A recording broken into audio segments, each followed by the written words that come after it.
نہ ہی کو لکھنے میں آتا ہے. تو اردو میں ہے کہ کا کی کے جو بھی اسپیچ میں ہوگا، یہ کافی سارے ہیں، وہ آئیں گے تو ان کو حرف اضافت کا باقاعدہ نام دے گے کیونکہ وہ لکھا ہوتا ہے.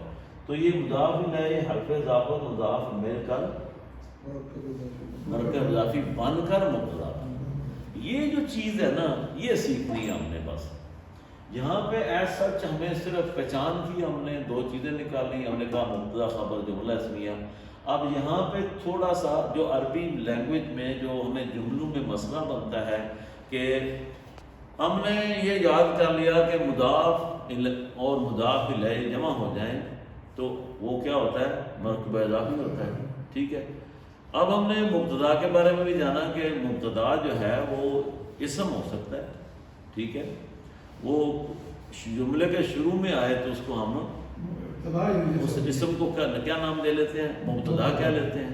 اچھا، یہاں تک تو بات ٹھیک تھی، لیکن جو کانسیپٹ یہاں پہ ہم نے بنایا کہ جملہ اسمیہ دو اجزاء پہ مشتمل ہوتا ہے. پہلے جز کو مبتدا، دوسرے کو خبر کہتے ہیں. مبتدا خبر مل گئے، جو بھی آ جائے اس کو جملہ اسمیہ کہتے ہیں. یہاں تک بات رکتی نہیں ہے.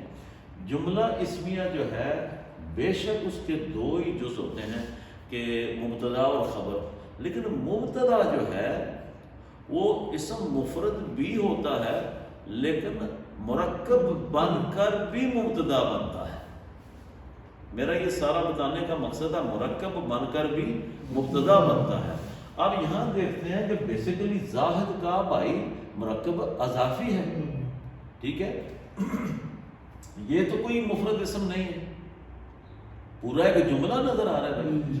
ٹھیک ہے نا. زاہد کا بھائی بے شک وہ جملہ ناقصہ ہے لیکن ہمیں جملہ نظر آ رہا ہے. کلیہ کیا کہتا ہے کہ جب یہ شروع میں اس طرح جملہ آتا ہے مرکب ناقص بن کے تو سٹل یہ فعل نہیں ہے، تو ہمیں جملہ تو بنانا ہے، نومینیٹ کرنا پڑے گا. اگر یہ جملہ فعل یا نہیں ہے تو پھر جملہ اسمیہ ہے. تو یہ مرکب اضافی بن کر دونوں کا، ان تینوں حروف کا ایک ہی نام ہوگا، اسے مبتدا ہے.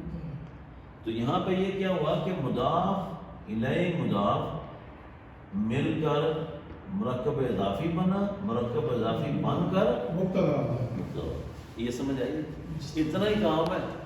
جہاں مرکب عطفی ہوگا، جہاں مرکب توصیفی ہوگا، جہاں مرکب اشاری ہوگا، جہاں مرکب جاری ہوگا، وہ ہم نے علیحدہ ان کی پہچانیں کرنی.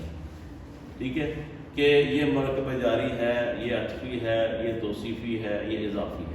یہ تو ہم نے ماشاءاللہ کافی پڑھ لیا ہے، اور بار بار ہر جملے میں کوئی نہ کوئی مرکب آیا ہی ہوتا ہے. یعنی کہ ایسا نہیں ہے کہ آپ کوئی عبارت پڑھ رہے ہیں تو اس سے خالی ہو آپ نکلتے جائیں.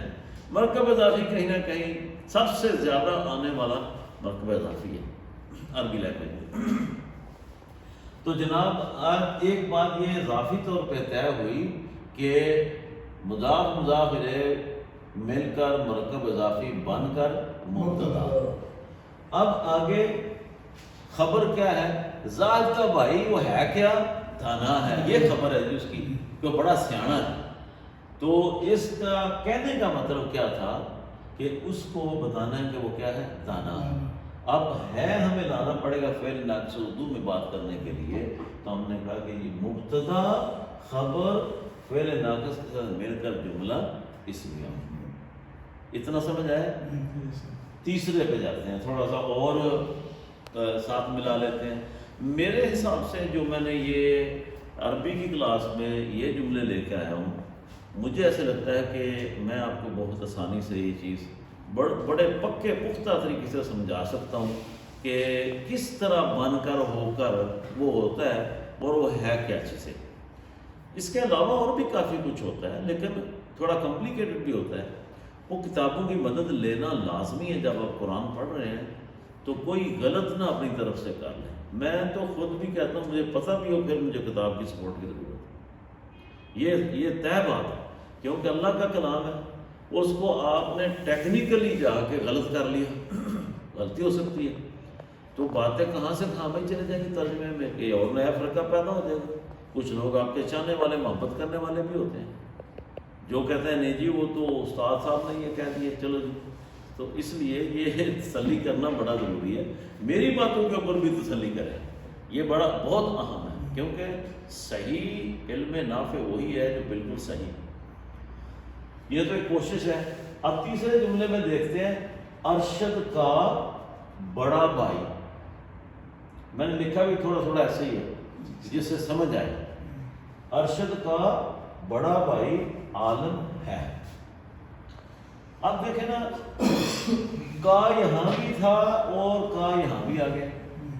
اگر تو اسی ڈائی پہ ہوتا زاہد کا بھائی ارشد کا بھائی تو سیدھا وہی سلسلہ پکڑتے کہ مضاف مضاف الیہ مرکوب اضافی بن کر مبتدا کر لیتے. لیکن یہاں پہ ایک اور چیز ایڈ ہو گئی ہے. یہ آپ کو بڑا نا اسٹیپ بائی اسٹیپ سمجھ آئے گی کہ آپ کدھر جا رہے ہیں. پہلے دو کی سمجھ آ گئی ہے بڑا سمپل, اس کے بعد تھوڑا سا اضافہ. اب یہ ایک اور اضافہ ہوا ارشد کا بڑا بھائی. اب ہم نے دیکھنا ہے کہ ہمیں ہماری اپنی لینگویج میں جملہ لکھا ہوا ہے, ہمیں سمجھ آئے کہ ارشد کا بڑا بھائی کیا ہے, عالم ہے. اس کو تو مزید ترجمہ کرنے کی ضرورت نہیں ہے.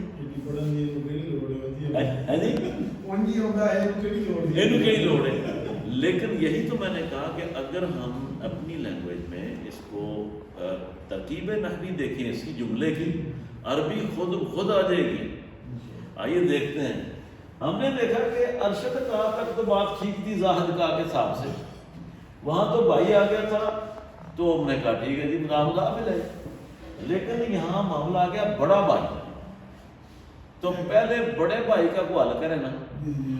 اس کو جو مجموعہ ہے ایک بنائیں. کیا کرنا ہے, مجموعہ کو بنانا ہے. یہاں مجموعہ تھا, ایک کی طرح نہیں تھا. آپ نے بنانا ایک ہی ہے, مبتدا ایک ہی ہے. لیکن اگر تو اس طرح ہے تو ڈائریکٹ ہو ایک ہے. یہاں پہ آپ نے ایک مجموعے کو, ایک مرکب کو ایک نام کوٹ دیا. اب یہ علیحدہ علیحدہ بن کے مبتدا نہیں ہے, یہ پورے کا پورا مبتدا ہے. یہاں پہ بھی ہم کوشش تو کرنے لگے تھے لیکن کوئی اور بات نکل آئی ہے. تو پہلے جو بڑا بھائی ہے اس کو بھائی بناتے ہیں اس اعتبار سے. ارشد کا بھائی جیسے زاہد کا بھائی ہے, تو بڑے بھائی کے اوپر ہم جا کے دیکھتے ہیں کہ یہ صفت اور موصوف, ٹھیک ہے, یہ مرکب توصیفی بن رہا ہے. تو ہم نے کیا کیا, پہلے اس کو مرکب کو اکٹھا کر کے صرف موصوف کو نام دیا مرکب توصیفی, ٹھیک ہے. اب کیا ہوا, مرکب توصیفی یہ بن گیا, ایک لفظ بن گیا بڑا بھائی. اب بھائی کے نام سے پکارا جائے گا, لیکن اس کے اندر جو ہے وہ پوری تفصیل کیا ہے, صفت موصوف مل کے مرکب توصیفی ہے. لہذا صفت موصوف مل کر مرکب توصیفی بن کر مضاف بنا. اب ہم نے ایک کر کے اس کو مضاف بنایا, اور یہ ہمارا مضاف الیہ ہے, اردو میں ہے, اس لیے میں نے اسی حساب سے لکھا ہے. تو مضاف الیہ مل کر آپ کا پھر یہ کیا بنا, مرکب توصیفی. نا جی مرکب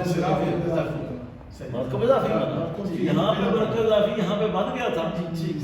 اب ہم نے ایک سٹیپ, اس کے بعد ایک سٹیپ اضافہ کرنا پڑا, یہاں دو سٹیپ کا اضافہ کرنا پڑا. سمجھ آئی, صفت موصوف توصیفی بن کر مضاف بنا, پھر مضاف الیہ مضاف من بن کر مل کر مرکب اضافی بنا, پھر مرکب اضافی بن کر مبتدا بنا. بات کلیئر ہوئی؟ یہ اچھا چلا الحمدللہ آج پتہ چلا تو ٹھیک ہے. میرا بھی یہ اندازہ تھا کہ یہ نا اس سے مجھے بڑی سہولت ہوگی کہ میں آپ کو بڑی آسانی سے سمجھا سکتا ہوں. کلیئر ہوئی ہے بات؟ چلے ماشاء اللہ. لبن دی کیوں ملتی